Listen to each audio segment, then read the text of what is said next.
Item ಯಾವುದೇ ಇರಲಿ try ಮಾಡಿ ಆಚಿ ಚಿಕನ್ ಮಸಾಲಾ. ತಮಿಳುನಾಡಿನಲ್ಲಿ ಸರ್ಕಾರ ರಚನೆಯ ಥ್ರಿಲ್ಲಿಂಗ್ ಕ್ಲೈಮ್ಯಾಕ್ಸ್ ಇದು. ಟಿವಿಕೆ ಮುಖ್ಯಸ್ಥ ದಳಪತಿ ವಿಜಯ್ಗೆ ಎಐಎಡಿಎಂಕೆ ಡೆಡ್ಲೈನ್.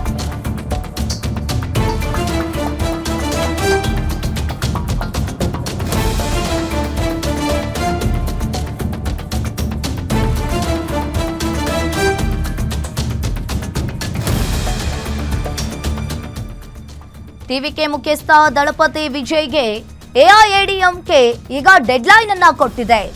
ಮಧ್ಯಾಹ್ನ 1 ಗಂಟೆಯವರೆಗೆ ಡೆಡ್ಲೈನ್ ಅನ್ನ ಕೊಟ್ಟಿರೋ ಎಐಎಡಿಎಂಕೆ ಕಾಂಗ್ರೆಸ್ ಹೊರಗಿಟ್ರೆ ಮಾತ್ರ ನಾವು ಬೆಂಬಲ ಅಂತ ಹೇಳಿ ಸೂಚನೆಯನ್ನ ನೀಡಿದ್ದಾರೆ. ಇನ್ನು ಎಐಎಡಿಎಂಕೆಯ ಬರೋಬ್ಬರಿ 25ಕ್ಕೂ ಹೆಚ್ಚು ಶಾಸಕರಿಂದ ಬೆಂಬಲ ಸಿಗುವ ಸಾಧ್ಯತೆ ಇದೆ. ಆದ್ರೆ ಇಲ್ಲಿ ಕಾಂಗ್ರೆಸ್ ಅವರನ್ನ ನೀವು ಹೊರಗಿಟ್ರೆ ಮಾತ್ರ ನಾವು ನಿಮಗೆ ಬೆಂಬಲವನ್ನ ಕೊಡ್ತೀವಿ ಅಂತ ಹೇಳಿ ಅವರು ಸೂಚನೆಯನ್ನ ನೀಡಿದ್ದಾರೆ. ಸದ್ಯ ಈಗ ಪಾಂಡಿಚೇರಿಯ ರೆಸಾರ್ಟ್ ನಲ್ಲಿರುವ 25ಕ್ಕೂ ಹೆಚ್ಚು ಶಾಸಕರು ಈಗಾಗಲೇ ರಾಜ್ಯಪಾಲರನ್ನ ವಿಜಯ್ ಭೇಟಿಯಾದ ಬೆನ್ನಲ್ಲೇ ಕ್ಷಣಕ್ಕೂ ಒಂಥರ ರೋಚಕ ಟ್ವಿಸ್ಟ್ ಸಿಗ್ತಾ ಇರುವಂತದ್ದು. ಈಗಾಗಲೇ ಒಂದ್ ಕಡೆ ಎಐಎಡಿಎಂಕೆ ಅವರು ನಾವು ನಿಮ್ಗೆ ಸಪೋರ್ಟ್ ಕೊಡ್ತೀವಿ, ಆದ್ರೆ ನೀವು ಕಾಂಗ್ರೆಸ್ ಅವರನ್ನ ಹೊರಗಿಟ್ರೆ ಮಾತ್ರ ನಾವು 25 ಶಾಸಕರ ಬೆಂಬಲವನ್ನ ನೀಡ್ತೀವಿ ಅಂತ ಹೇಳಿ ಈಗಾಗಲೇ ಎಐಎಡಿಎಂಕೆ ಡೆಡ್ಲೈನ್ ಅನ್ನ ಕೊಟ್ಟಿದೆ. ಇವತ್ತು ಮಧ್ಯಾಹ್ನದ ಹೊತ್ತಿಗೆ ನೀವು ನಮಗೆ ಸೂಚನೆಯನ್ನ ನೀಡಬೇಕು ಏನ್ ಅಂತ ಹೇಳಿ ಈಗಾಗಲೇ ಟಿವಿಕೆ ಪಕ್ಷಕ್ಕೆ ಹೇಳಿರುವಂತದ್ದು. ಹಾಗಾದ್ರೆ ಒಂದ್ ರೀತಿಯಾಗಿ ಈಗಾಗಲೇ ದಿನಕ್ಕೂ ಕೂಡ ಹಾಗಾದ್ರೆ ವಿಜಯ್ ಅವರು ಮುಖ್ಯಮಂತ್ರಿ ಆಗ್ತಾರಾ ಆಗಲ್ವಾ ಅನ್ನೋದೇ ಈಗ ಒಂದು ಬಹುದೊಡ್ಡ ಪ್ರಶ್ನೆ ಆಗಿರುವಂತದ್ದು. ಒಂದ್ ಕಡೆ ಈಗಾಗಲೇ ವಿಜಯ್ಗೆ ಎಡಪಕ್ಷಗಳ ಬೆಂಬಲವೂ ಕೂಡ ಇಲ್ಲ, ಈ ಕಡೆ ಮುಸ್ಲಿಂ ಲೀಗ್ ಬಲವೂ ಕೂಡ ಸಿಗ್ತಾ ಇಲ್ಲ. ಹಾಗಾದ್ರೆ ಈಗಾಗಲೇ ಕಾಂಗ್ರೆಸ್ನಿಂದ 5 ಶಾಸಕರನ್ನ ಬೆಂಬಲ ಪಡ್ಕೊಂಡಿದ್ದಾರೆ. ಆದ್ರೆ ಸಿಪಿಐ 2, ಸಿಪಿಎಂ 2, ಮುಸ್ಲಿಂ ಲೀಗ್ 2 ಶಾಸಕರನ್ನ ಹೊಂದಿದ್ರೂ ಕೂಡ ಇವರಿಗೆ ಈಗ ಟಿವಿಕೆ ಪಕ್ಷಕ್ಕೆ ಬೆಂಬಲ ಕೂಡ ಸಿಗ್ತಾ ಇಲ್ಲ. ನಿನ್ನೆಯೂ ಕೂಡ ರಾಜ್ಯಪಾಲರನ್ನ ಭೇಟಿ ಮಾಡಿದ್ರು, ಆದ್ರೂ ಕೂಡ 112 ಸ್ಥಾನಕ್ಕೆ ರಾಜ್ಯಪಾಲರು ಕೂಡ ತೃಪ್ತಿ ಪಡ್ಕೊಂಡಿಲ್ಲ. ಇವತ್ತು ಕೂಡ ಇನ್ನೇನು ಕೆಲವೇ ಕ್ಷಣಗಳಲ್ಲಿ ವಿಜಯ್ ದಳಪತಿ ಅವರು ರಾಜ್ಯಪಾಲರನ್ನ ಭೇಟಿ ಮಾಡಲಿದ್ದಾರೆ. ಹಾಗಾದ್ರೆ ಇವತ್ತು ಏನೆಲ್ಲ ಚರ್ಚೆ ಆಗುತ್ತೆ, ಹಾಗಾದ್ರೆ ಸರ್ಕಾರವನ್ನ ರಚನೆ ಮಾಡ್ತಾರಾ ವಿಜಯ್ ಅವರು ಅನ್ನೋದನ್ನ ಕಾದ್ ನೋಡ್ಬೇಕಾಗತ್ತೆ. ಹಾಗಾದ್ರೆ ಈಗಾಗಲೇ ವಿಜಯ್ ಅವರಿಗೆ ಟಿವಿಕೆಗೆ ಈವರೆಗೂ ಕೂಡ ಕಾಂಗ್ರೆಸ್ ಮಾತ್ರ ಬೆಂಬಲ ಸಿಗ್ತಾ ಇರುವಂತದ್ದು. 118 ಈಗಾಗಲೇ 107 ಸ್ಥಾನಗಳನ್ನ ಅವರು ಪಡೆದುಕೊಂಡಿದ್ದಾರೆ. ಟಿವಿಕೆ ಪಕ್ಷ ಬಹುದೊಡ್ಡ ಒಂದ್ ರೀತಿಯಾಗಿ ಬಹುದೊಡ್ಡ ರಾಜಕೀಯ ಪಕ್ಷವನ್ನೇ ಟಿವಿಕೆ ಪಕ್ಷವನ್ನೇ ಈಗಾಗಲೇ ಕ್ರಿಯೇಟ್ ಮಾಡಿದೆ. ಆದ್ರೆ ಇನ್ನೂ ಕೂಡ ಬೆಂಬಲ ಸಿಗಬೇಕಾಗಿದೆ. ಮ್ಯಾಜಿಕ್ ನಂಬರ್ 118 ಇರೋದು, ಈಗಾಗಲೇ 112 ಸ್ಥಾನಗಳನ್ನ ಟಿವಿಕೆ ಪಕ್ಷ ಪಡ್ಕೊಂಡಿದೆ. ಹಾಗಾದ್ರೆ ಇನ್ನೂ ಕೂಡ 5 ಸ್ಥಾನಗಳು ಕೂಡ ಟಿವಿಕೆ ಪಕ್ಷಕ್ಕೆ ಬೇಕಾಗಿರುವಂತದ್ದು.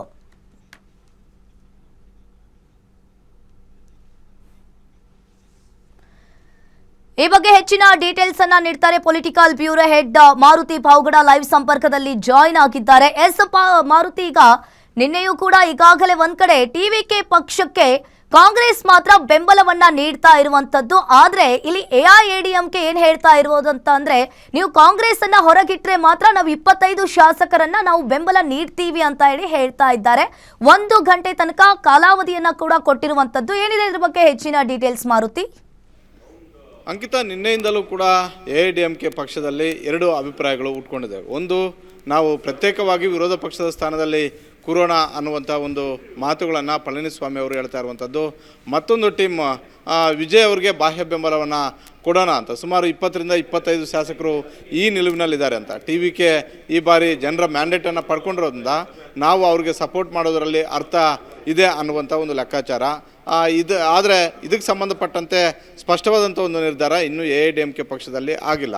ನಿನ್ನೆ ಅವ್ರಿಗೆ ಕೆಲವೊಂದಷ್ಟು ಶಾಸಕರು ರಾತ್ರೋರಾತ್ರಿ ಪಕ್ಷವನ್ನು ಬಿಡಬಹುದು ಅನ್ನುವಂಥ ಒಂದು ಆತಂಕದಿಂದಲೇ ನಿನ್ನೆ ಪಾಂಡಿಚೇರಿಯ ರೆಸಾರ್ಟ್ಗೆ ಶಿಫ್ಟ್ ಮಾಡಿದರು.